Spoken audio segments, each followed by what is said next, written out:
everyone, welcome back to Faith and Flour. This is Robin, and in today's video I've got a little bit of homemaking motivation for you. I've had a super busy week, but I did find a little bit of time to check some things off my list, some sort of seasonal things. So I'm starting off in our laundry room where we have our extra refrigerator and freezer. So this used to be in our previous home as our main refrigerator, and when we moved here we already had a built-in refrigerator and there was some space in the laundry room where we could put our old refrigerator. And this is really great for keeping things like drinks and any sort of overstock that we have. Like when I really load up on produce, I like to have the extra space. And also if we're having people over and I make a lot of things in advance, this is a great place for us to keep it. And I love this big deli drawer because I don't have this much space in the one in our kitchen, so this is really great for all of those, cheeses and deli meats, that sort of thing. So this one stays pretty full, but overall it's really empty right now, so it's a great time to clean it out. And because we don't use it like we do our regular refrigerator, it's not terribly dirty. I really just need to wipe everything down so that it doesn't get out of hand. And then when I do this periodically and stay on top of it, it's not a very big job. This is the sort of task that I would say is seasonal. So with each change of season, it's a good idea to do this. Or if you prefer zone cleaning, this would be something to add to perhaps the laundry zone.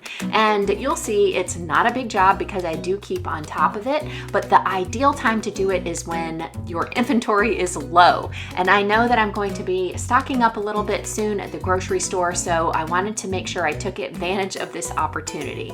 So there are, the typical things, little spills and a little bit of food debris here and there. And just in general, I think it's really nice to keep everything wiped down. There's a lot of marks on the side, mostly from the containers that we put in here. So hopefully a lot of that will come off, and any little sticky spots and things like that will be taken care of too. Whenever I clean out our main refrigerator, I usually go shelf by shelf, and that just cuts down on the time that the food is out of the refrigerator getting warm. But since I didn't have a lot, I decided to go ahead and clear the whole thing out and then go in and clean. With the exception of that deli drawer, I'm going to take that out afterwards and just try to minimize the time that everything is spending outside of the refrigerator. And my very favorite way to clean out the refrigerator is with a damp microfiber cloth, and I love the ones from eCloth. It's great because it gets up 99% of the dirt and bacteria, and I don't have to use any product that may have a scent that would linger in the refrigerator and maybe, infuse our food. So this way I can be sure there aren't any, strange chemicals or anything like that being entered into the space where we keep our food. Plus, it just does a great job. It's so quick and easy. I just wipe everything down, and, if there's something that gets on the cloth, I will go rinse it and wring it out and come back and continue.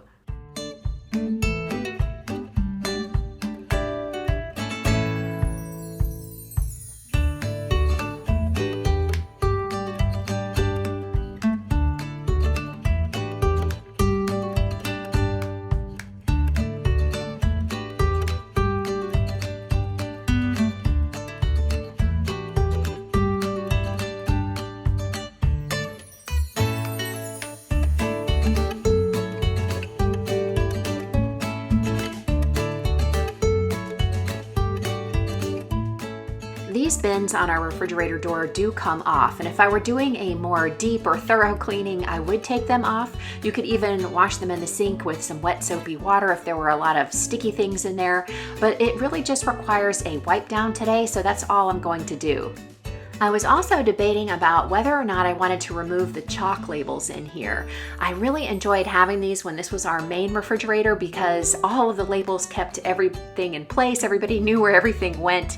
But right now it's sort of a flex space, so nothing is in a particular spot except something like the butter. So you see I left the label there. As you'll see, I decided just to leave them and defer that decision for another day. I think they look fine, so if I ever decide to put them to use again, they'll already be in place. But I'm curious about what you do. Are you the sort of person that likes everything labeled, or just certain areas of your home labeled, or are you completely against the whole labeling craze? Let me know down in the comments. That would be a fun discussion.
actually have a lot of spaces in our home where we can keep drinks because we also have a small drink refrigerator upstairs in our sort of media family room. So when we're enjoying ourselves up there, we've got access to drinks very close by. But I really like keeping some of my favorites downstairs because that's where I spend most of my day, and I don't have a lot of extra space for this in our main refrigerator. To clean this deli drawer, I really like to remove it because there is a lot of stuff that falls down underneath it, so this gives me access to that. And I also can go ahead and close the refrigerator while I'm cleaning out the drawer, and that way everything inside the refrigerator can stay cool. Usually when I discover a lot of crumbs like this in the refrigerator, I like to use the vacuum. It really helps. But I happen to know that that is chocolate, or at least some of it is, and I don't really think that melted chocolate inside a vacuum cleaner is a great idea, so I'm just going to use my microfiber cloth. So as you can see, there is chocolate hidden in this drawer. Now you know where I keep my stash. Actually, that is chocolate that we use for s'mores in the summertime and when we go camping. I actually am somewhat of a chocolate snob. My husband is Swiss and nothing but Swiss chocolate will do, but I will make an exception when making s'mores. And I'll take care of what probably is more chocolate crumbs with my microfiber cloth.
That's it for the refrigerator. I rearranged a few things, sort of grouping them together in ways that make a little bit more sense, but everything is fresh and clean and ready for us to load up during the summertime.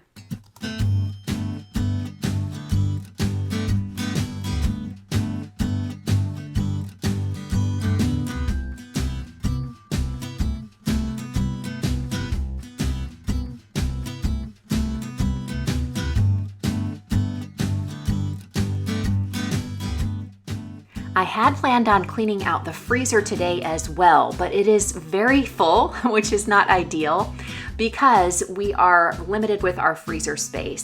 This is the only freezer space we have at the moment. The one that we have in the kitchen are these two drawers next to our refrigerator, and they haven't been working for several months now. So we actually went ahead and decided to get them repaired. They're going to have to remove them from the kitchen, and it's going to take a little while. So I normally have all of this extra space, and so I'm sort of adjusting to that at the moment. Once this one's back in operation, I'll have to go through the one in the laundry room anyway and reorganize, so I decided to put it off until that time. I did notice that the gasket needs a thorough cleaning, so I'm going to handle that with my microfiber cloth too.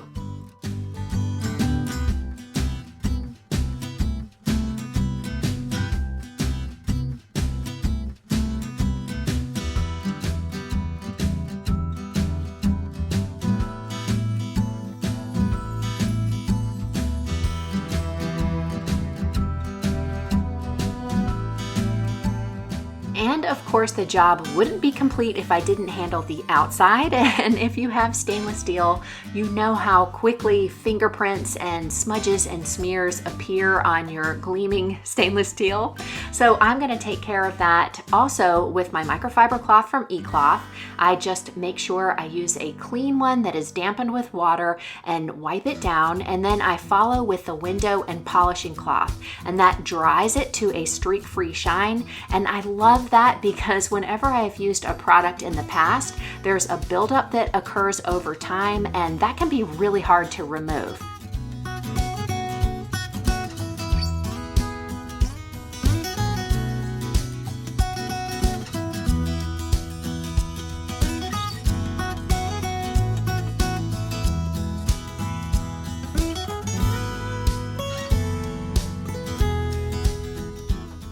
To keep the inside of our refrigerator smelling fresh, I'm going to replace the baking soda that I keep in this little dish.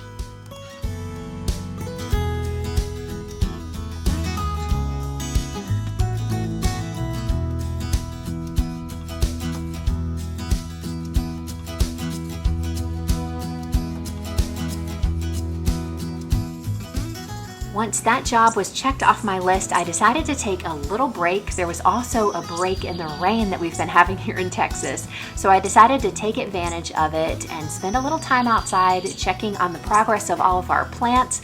Everything is doing so well with the weather that we've been having, but I know a lot of you are suffering with extra hot temperatures, so if I could send some of this rain your way, I gladly would. Rain has brought lower temperatures to Texas, but I know that we are in for the full effect of summer heat soon. So I want to take a little time to prepare my wardrobe for the summer. And so generally my process is to pull everything out from my wardrobe last summer and sort of reassess everything, decide if all of the pieces are things that I want to bring back for this summer. And then I also do things like shop my closet from the other seasons of clothing that I have to see if I can make some new combinations. And then if I decide I want to have any new pieces put in, I will bring those in and see how well they coordinate with the other things, because my goal is to have a sort of capsule wardrobe so that everything is somewhat cohesive. I like to wear dresses in the summertime because it's a lot cooler in the Texas heat, oftentimes than even shorts and a t-shirt. So I take all of those things into consideration and I have fun organizing my wardrobe. So I did that today too. Here I'm just playing with some new outfit combinations. I'm taking things from my wardrobe last year, adding in maybe one or two new pieces if I think that they're going to work. And then I'll also grab some other things from my closet that I maybe have never used in my summer wardrobe before, but that might work. And so playing around with everything is a lot of fun. And after I get a sort of loose idea of what might work, I'll try everything on and see if I really like it. To me, this is sort of a form of self-care because it's a way for me to take care of my wardrobe and my presentation. It's a lot of fun for me. I enjoy it, so it's a little bit of me time. And it also helps me out to have an intentional wardrobe so that I'm not, buying things left and right without any forethought about how it's actually going to be incorporated into my wardrobe. And I'm able to have a much more minimalist wardrobe this way. And for those of you who don't already know, I really like the capsule wardrobe concept called the 10-item wardrobe that Jennifer L. Scott created, and I have a whole playlist on that. So if you're interested, check out the description box. This time of year is also a good time to reassess skincare. I know that my skin is much more oily in the warmer months, and so the things that I used in the wintertime just aren't working now. And I'm giving this one a try. This is by Roden & Fields. I've heard so many good things about them, and when this company contacted me and asked if I would try this regimen, I said sure. I've been using it for just a couple of weeks, so probably not enough to see any big results, and let's face it, I'm not, expecting a miracle. I just want something that keeps my skin healthy and that was formulated for more mature skin. The price point on these is higher than what I normally use, and that's probably why I never gave it a try, but I wanted to see what it was all about, and I figured I'd review it for you guys. So after I've given this a chance, I'll let you know what I think. And if you're interested, I'll have a link down in the description box so you can check them out too. I also have a new recipe that we tried that I wanted to share with you. On this night, I had forgotten to take the chicken out of the freezer. So I went on the internet and searched for, recipes that you can make in your Instant Pot with frozen chicken and just tried to see what I could come up with in a hurry. And I discovered this one. It's called Instant Pot Creamy White Chicken Chili. Normally, in the summer months, chili isn't something that I would gravitate towards, but with the cooler temperatures that we've had with the rains, this sounded like something really good. I also liked it because she gave instructions for using either canned beans or dried beans, and I really like using the dry beans that I keep on hand in our pantry. And of course, since I didn't plan ahead, I also didn't soak the beans, but she gave some instructions for how to take care of that really quickly in the Instant Pot as well. Just cover the beans with water, add a teaspoon of salt, and then bring everything to a boil on the saute mode. Once it's boiling, you set your pressure cooker to 2 minutes and then perform a quick release. That's all there is to it. If you're interested in this recipe, I'll have a link down in the description box so you can try it out too.